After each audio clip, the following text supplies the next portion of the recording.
What's up, guys? Welcome back to Archeworld, and we are here at day 29 of the server. Let's talk about the economy, what's going on, and also why the world is going to start looking a little different. It's nothing major, but every 28 days, the rental period ends. So your neighbor's house, your neighbor's tents, your neighbor's crops, this all could just go poof in an instant, right? If this guy hasn't paid his rent, and his lease is up, the 28-day period is up, then all that stuff could just vanish in an instant, and someone else might appear there in a couple of days or hours or minutes, depending on how hungry people are for land and land plots. So the world is definitely going to be shifting and adjusting to this new rental cycle. So again, every 28 days your lease ends. Most people rented properties on day 1 or day 2, so you'll see a lot of changes happening. These little signposts will give you some more information, so it tells you when the lease period is over. If it's got this green check mark on it, that means that the person is up to date on their rent and they are not going to be evicted, kicked out. If it does have a yellow mark, we'll show you in a few minutes here. If it does have a yellow like check mark, I think it is, or a yellow clock, that means that they haven't paid and they have less than 14 days. So you can hover over the signpost and you can find out more information, detailed information, on when exactly they're going to get kicked out of the land if they don't pay their rent. So a lot of that stuff is changing, and it's going on. Also, the costumes. So the costumes are set to expire every 30 days. And so my costume has 1 day and 15 hours left. So you're going to start to notice a lot of people looking different as well as they change out their costumes and convert to different ones. You can also repair your costumes, but it is very expensive, and I don't recommend to actually repair your costumes. So green signpost right there, green signpost right there, green signpost right there. So all these people are actively paying their rents, and they are good to go. But yeah, so 30 days, you got costumes expiring soon. So again, the characters will start to look a little bit different. The economy is ever changing in Archeworld as well. So we've seen the first massive decline in the Archeum price, which definitely puts some pressure on owning a house. It's not as like, oh my god, you make money by owning a house and logging in 2 times a day to collect your machines. You still do. Houses are generally still profitable, but it is a little bit tighter, and you're not going to be making a ton of money on these houses. Crops have also seen a slight decrease in value, and we don't know where the bottom is, right? So eventually it gets so cheap that it's like, okay, this is where someone steps in and starts buying these crops, buying these items. We're also noticing the Archeum core, the purple and the blue cores are just tanking. The purple one is down to about 50 BSLT. So this is the yellow signpost. This guy is actually going to lose his land and his lease here on 5/22/1715. And this should be your local time. So we're not 100% certain on that exact, but we're going to go check when a couple of these guys expire, and we're going to see if that's the local time for your country. It should be, from what I understand. But yeah, so first month is always a little crazy because people are learning the game systems, and even someone that's played for multiple months, like myself, I've forgotten quite a bit. So here's another one, 5/18.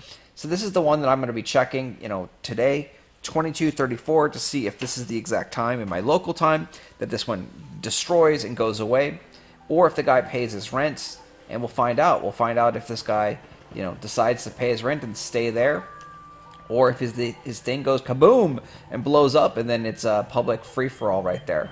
Well, it depends on. So yeah, so it's set to public, so that's also an Excel Games land plot, which means anyone could go and get that. So you also notice that some of these land plots are player-owned. They're player-owned NFT land plots, and you might actually be able to steal some really good land locations and plots at a good deal if you keep an eye on those signposts. And I don't mean steal as in take forever. I just mean get a land spot that someone else potentially had and didn't pay their rents. Like this guy over here. This guy over here, I think, is a public one, and this one expires on 6/20, 8:03 my time, I believe. And this is a NFT, so we might try and get this one. It's right next to our house, our tent here. We have a whole bunch of houses and properties over in this area, so it might be something we try and pick up if that land plot becomes available. So then also we jumped into the economy a little bit more earlier. The Archeum prices are down to about 65 to 70 BSLT for 10,000 Archeum pieces. And at this price point, it's almost getting to the point where you want to just buy the blue salt stars instead of selling the Archeum on the auction house. So you can see here, these are the blue salt Brotherhood stars. And if the price of Archeum gets below about 70, you want to just start thinking about buying these guys and selling them to the community center. Each star costs 3,000 Archeum, and you sell it for 18 BSLT. So which means a total of 10,000 Archeum gives you 60 BSLT. And now you may be wondering, why do we say at 70 is the magic number? Well, because the auction house actually takes 10% cut. So if you sell Archeum for 70 BSLT, you're really only going to get 63 BSLT back from those fees. Also, when you sell Archeum, you have to pay a wrapping fee. And the wrapping fee needs to be considered when you are looking into profits. So those things, and also there's a listing fee of gold. Gold isn't considered to be valued that much, but still all these factors do come into play, and that's why around 70 BSLT is the price where you really got to consider, do I want to just buy the blue salt stars and sell it to the community center, or do I want to list on the auction house and try and sell it for a little higher? Just because the Archeum on the auction house is listed at 67 or 68 doesn't mean that you can't sell it for higher. So we'll take a look at the Archeum, and you'll notice that some sales have actually been as high as 80 BSLT. So if we cursor over today, and we can see the lowest price was 62 BSLT, the highest price was 80 BSLT. So some Archeum does sell at higher prices, either missed clicks or someone buying out the auction house at a certain time. Like, it is possible to still sell Archeum at a higher price, so you don't have to limit yourself to taking the lowest price on these things. It's all up to you how you want to play the game, what decisions and what choices that you want to make in game. So those are the major points of the economy. The labor potions are still around 2 BSLT. They are right there. They kind of bottomed, and it seems like 2 BSLT is like as low as it's going to go, which, yeah, it's about right, because I was buying them at 1.5. Definitely under 2 was just too cheap in my opinion, and so I think a couple other people also thought this as well, and they decided to buy these labor potions and kind of make the floor at 2 BSLT.